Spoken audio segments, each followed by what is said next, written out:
Onde está a oposição agora? Qual é o discurso em relação a isso aqui? O discurso está perdido, na hipótese de que haja algum. Perdido. O governo Lula botou na frente, está dando as cartas. Está pautando. A partir disso aqui, a partir do que encaixou com a isenção do imposto de renda para quem ganha até R$5.000. Esse é o marco de existência competitiva do governo Lula. Repito, o governo Lula seria competitivo de qualquer maneira. Repito aqui e digo há muito tempo. Não digo que é favorito, não tenho essa condição de fazer esse tipo de previsão. Não é para cá, não é para isso que estamos aqui. Mas o governo Lula sempre seria favorito. No entanto, chegava ao fim do seu terceiro ano sem uma identidade. Era um governo reativo, portanto, que reagia a pautas que não gerava. Aliás, reagia muitas vezes a problemas que ele próprio governo criava ou fazia aumentar. Era um governo reativo e que requentava agendas. Minha Casa Minha Vida, Lula 1, Lula 2. De repente veio a isenção do imposto de renda para quem ganha até R$5.000. Isso é um encaixe de discurso. Porque veja, esse era o governo que taxava, era o governo do taxade, lembra?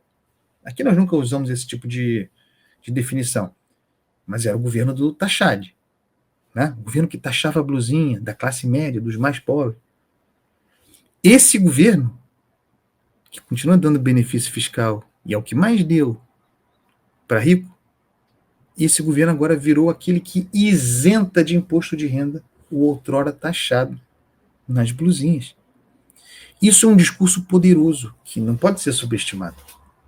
E que se impõe sem oposição. Do combate à desigualdade. Olha a fala do Haddad, disso que ele está falando. É difícil cortar privilégios no Brasil. É isso. Então, o discurso do governo Lula, mais ou menos existente na prática, o discurso do governo Lula para 2026, com base na isenção do imposto de renda para quem ganha até R$5.000, é esse. De enfrentamento das desigualdades, de enfrentamento de privilégios para os mais ricos pagando a conta para que os mais pobres, por exemplo, não paguem imposto de renda. E mais. Isso aqui, eu não gosto de fazer previsão, não, tá? Mas percebam como... isso não tem informação, é uma leitura, tá? E nem é uma leitura muito surpreendente, dada a escassez de nomes no PT. Acho que Lula fará Haddad candidato em 2026. Haddad diz que não quer ser candidato, que quer colaborar de outra maneira. Mas ele não dirá não a Lula, como nunca disse. Certo? Eu estou dizendo isso porque Lula entregou para Haddad a coordenação daquele que eu acho que será, com base nesse eixo da isenção do imposto de renda para quem ganha R$5.000, do cumprimento dessa promessa de campanha. Lula cumpriu a sua promessa de campanha com a isenção do imposto de renda para quem ganha até R$5.000. Acho que a partir daí se vai desdobrar outros programas que são muito influentes e falam para um eleitor que Lula tinha perdido. Vamos lembrar Mano Brown em 2018, aliás, no palanque de Haddad já derrotado para Bolsonaro em 2018, estava lá Mano Brown falando para o PT, para o Lula, para o Haddad. O PT perdeu o pulso do povo, não sabe onde está o povo, não fala mais para essa galera. Eu acho que a gente precisa ver, claro, o efeito prático disso, como isso vai se materializar em termos eleitorais, mas que o discurso é poderoso e promissor acho que a partir da isenção, e como foi uma promessa cumprida, outras promessas com vistas à reeleição, candidato Lula em 2026 virão. Eu já falei aqui da mudança do regime de trabalho, da escala 6x1. Isso era um mito, um tabu inalcançável, como era a isenção do imposto de renda. O governo entregou. E eu acho que Lula vai embalar 2026 com isso, com essa promessa, e com a tarifa zero para transporte público. Vejam como isso está presente no cenário. De repente surgiu, e eu falava de Haddad, porque eu acho que Lula fará Haddad candidato, ele entregou para Haddad esse programa.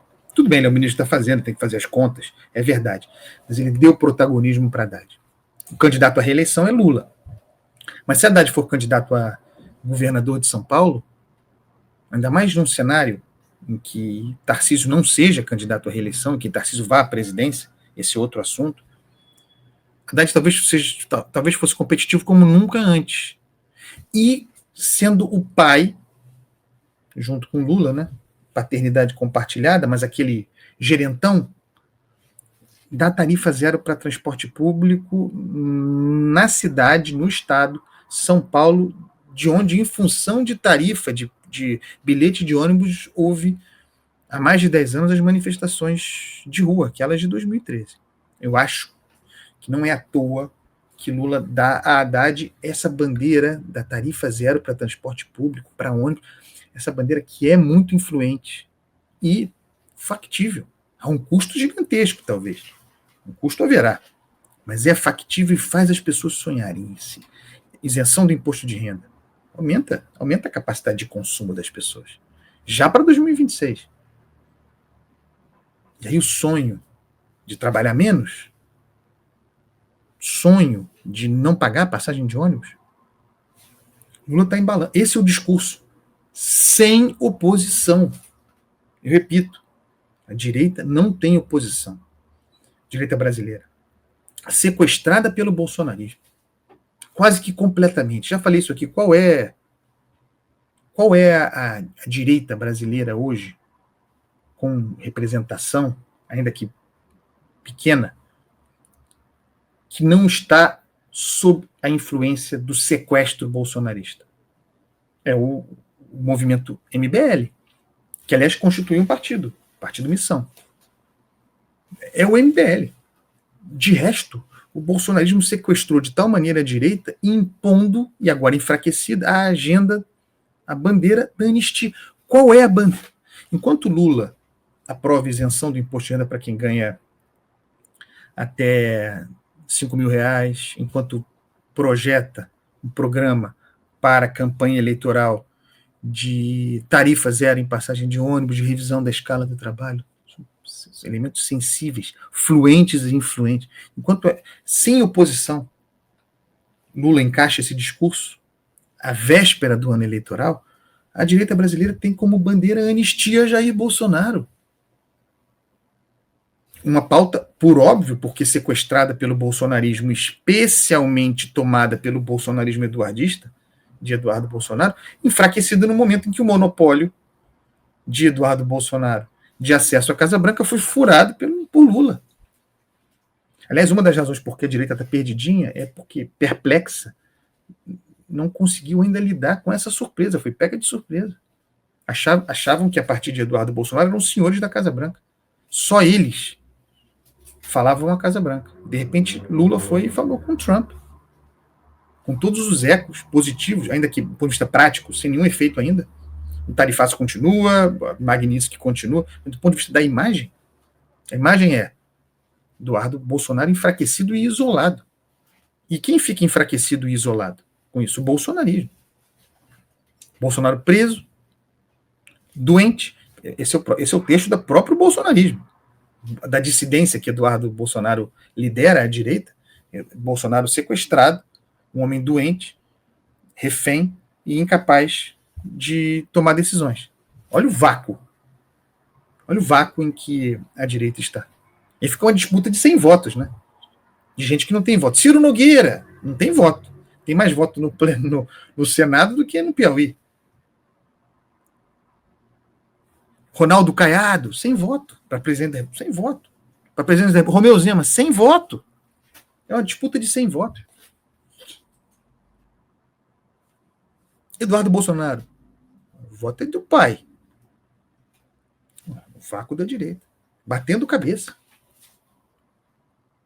É muito mais uma proposta de liderar a direita do que de liderar a direita para enfrentar Lula.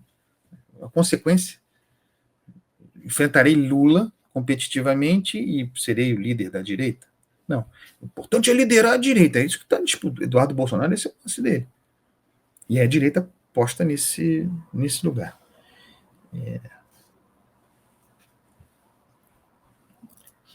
Tem uma nova política, só para registrar também aqui, nova política habitacional, olha aí.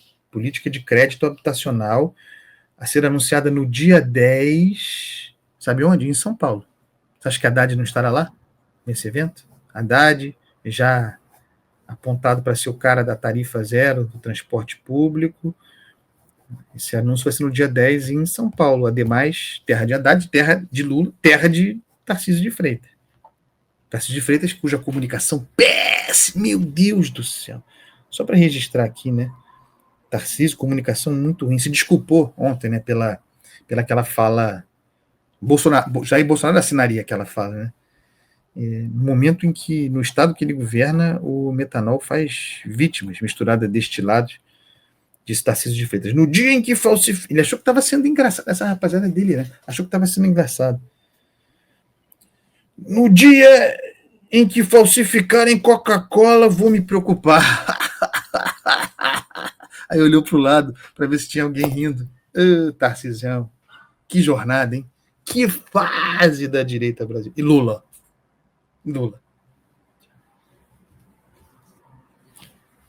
Davam ao presidente da República um erro de avaliação gravíssimo. Davam Lula como carta fora do baralho. E agora o cara está dando as cartas, está participando da distribuição das